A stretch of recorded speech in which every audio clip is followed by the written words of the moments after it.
Hey, Top Analyze Math Industry, and we are going to take a look at sine cosine tangent, but with angles. So in the last video, we've been taking a look a lot about sine cosine tangent, but we only found the dimensions of the triangle in terms of the length. But what happens if you come across these kind of problems? Instead of looking for the length of the triangle, turns out we have to look for that x marks the spot, but that x is the angle, not the length. So how do we solve it? Well, there's no really clear definition of what to do, unless you use sine cosine tangent. So to start things out, first things first, let's then see what happens to the triangle if we label it with our directions. But before that, we have to say, so, ka, toa. That is because that phrase will help us with sine cosine tangent. So, about the information of the triangle, what does the 6 and 4 represent? Well, the 6 represents the hypotenuse, and the 4 represents the opposite. So, when we have the hypotenuse and the opposite, let's use sine, because sine is SOH. Sine is opposite divided by hypotenuse. But we have to do that by theta, aka the angle. So, here's how we're going to set things up. So, sine, S-I-N, to x is going to equal opposite divided by hypotenuse is going to be 4 divided by 6. But hang on, that just didn't do any help. It didn't really help us at all because we still have that missing x into the equation. We don't know how many degrees that angle is and how many degrees that x is. But all we know is we don't have an equation that actually helps us. Or do we?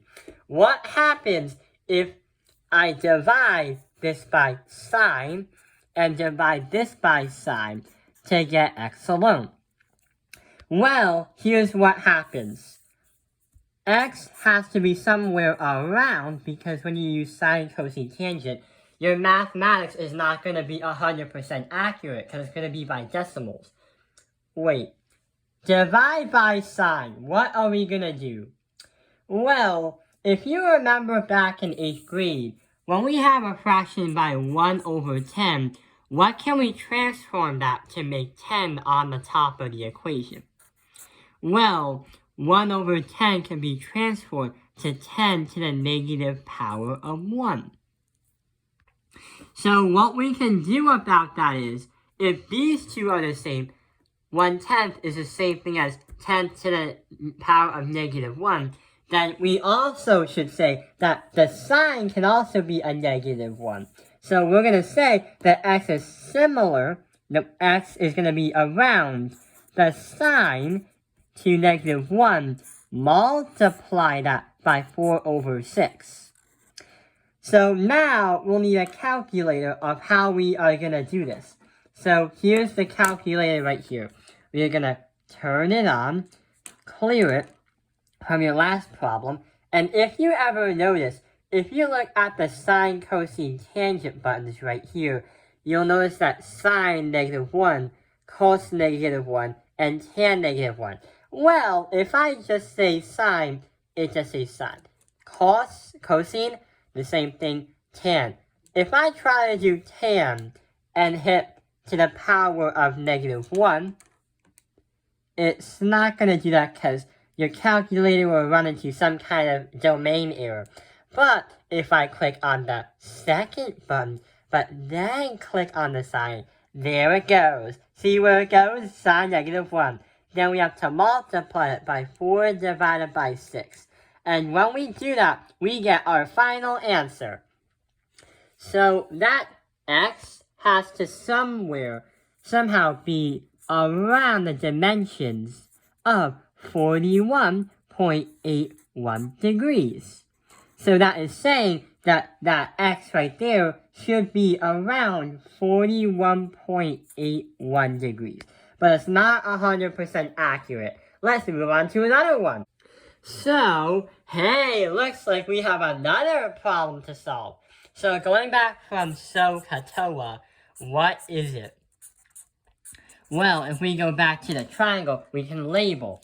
This is going to be our hypotenuse. And right over here is going to represent our adjacent.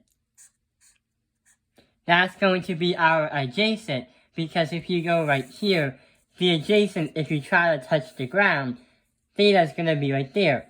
And the adjacent is going to be touching the hypotenuse at the angle. Many kids get this incorrect because this and this are confused. If we have theta as an indicator, if we have an angle, when we say cosine, adjacent and hypotenuse, it's going to be matched right there. The opposite is not going to touch the x. So it's not going to touch the angle. It's going to be the opposite from it. Get it? The opposite? So that's why we say hypotenuse and adjacent. So now we get to find the cosine, because we want to do adjacent divided by hypotenuse. But, if we do the cosine of x, is going to equal to 27 divided by 33. Again, it does not help us. But what if I divide by the cosine, and here is the math. 1 over cosine is going to be equal to cosine to the negative 1 power. Therefore, x somehow has to be around the cosine of negative 1. Multiply that by 27 divided by 33.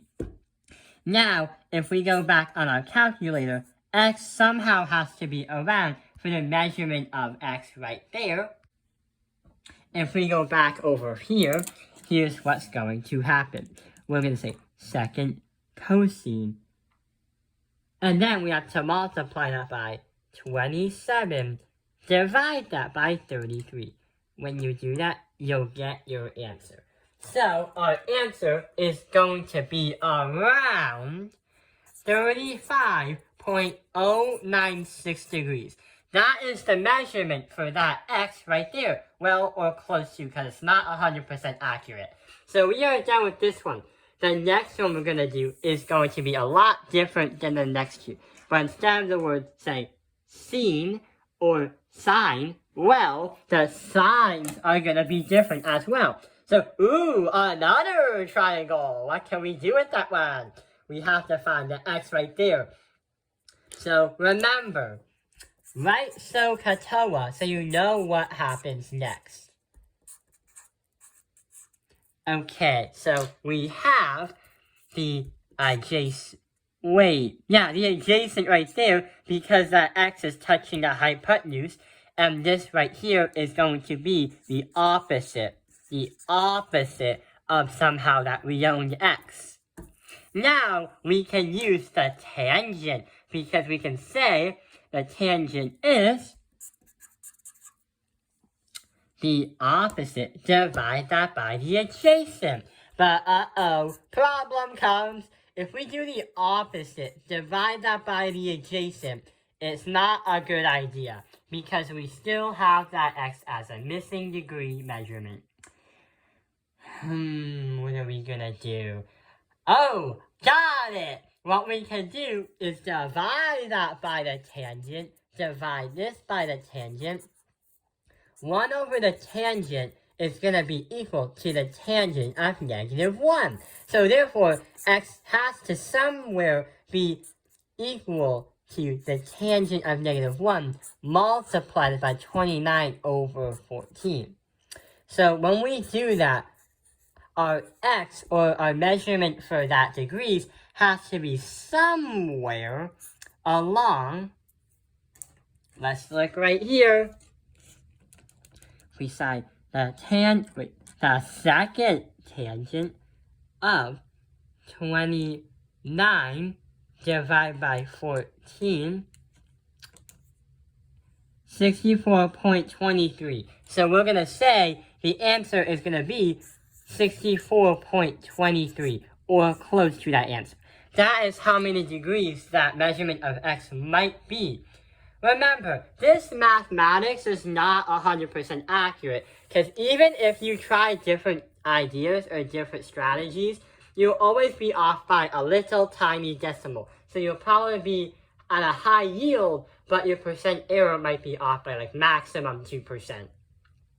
So, thank you for watching Top Penalized Math Industry. I hope this video has helped you understand sine cosine tangent with angles. Like and subscribe!